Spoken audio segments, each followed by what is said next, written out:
भारत में ट्रांसजेंडर समुदाय एक बार फिर सड़कों पर है। Transgender persons protection of right amendment bill 2026 को लेकर देश भर में विरोध प्रदर्शन तेज हो गए हैं। कार्यकर्ताओं और समुदाय के सदस्यों का आरोप है कि यह प्रस्तावित कानून उनके संवैधानिक अधिकारों को सीमित करता है और उनकी पहचान को राज्य के नियंत्रण में लाने की कोशिश करता है।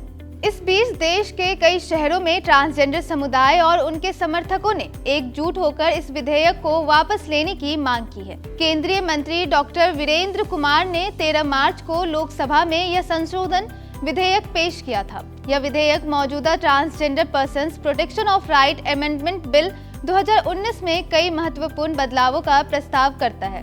सबसे बड़ा विवाद इस बात को लेकर है कि यह संशोधन सेल्फ आइडेंटिफिकेशन के अधिकार को सीमित करता है और पहचान की पुष्टि के लिए मेडिकल सर्टिफिकेशन को अनिवार्य बनाता है। आलोचकों का कहना है कि यह बदलाव ट्रांसजेंडर व्यक्तियों को अपनी पहचान तय करने के अधिकार से वंचित करता है और उन्हें प्रशासनिक तथा मेडिकल प्रक्रियाओं के अधीन कर देता है। दरअसल यह विवाद सीधे तौर पर national legal services authority versus union of India 2014 से जुड़ा है। सुप्रीम कोर्ट के इस ऐतिहासिक फैसले ने ट्रांसजेंडर व्यक्तियों को तीसरे लिंग के रूप में मान्यता दी थी और यह स्पष्ट किया था कि उन्हें अपनी लैंगिक पहचान स्वयं निर्धारित करने का मौलिक अधिकार है। नए विधेयक पर विरोध जताने वाले कहते हैं कि यह संशोधन उसी मूल सिद्धांत को कमजोर करता है जिसे सुप्रीम कोर्ट ने स्थापित किया था। आपको बता दें कि इस विधेयक को लेकर हैदराबाद, चेन्नई, बेंगलुरु, कोच्चि और गोवा सहित देश के कई शहरों में बड़े पैमाने पर प्रदर्शन हुए। गोवा के पणजी में आजाद मैदान और चेन्नई प्रेस क्लब जैसे स्थानों पर समुदाय के लोगों ने एकत्र होकर अपनी आवाज उठाई।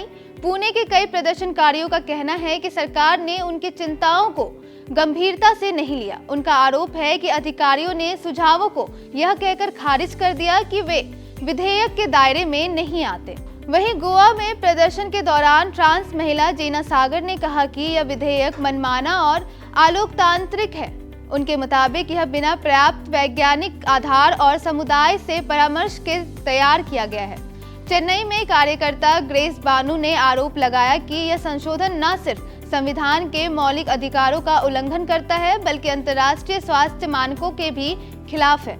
उन्होंने यह भी कहा कि विधेयक निजी मेडिकल रिकॉर्ड को सरकारी निगरानी में लाने का रास्ता खोलता है, जिससे निजता के अधिकार पर भी खतरा पैदा होता है। कार्यकर्ताओं का कहना है कि यदि राज्य को किसी व्यक्ति की पहचान तय करने का अधिकार मिल जाता है तो यह नागरिक स्वतंत्रताओं के लिए खतरनाक मिसाल बन सकता है।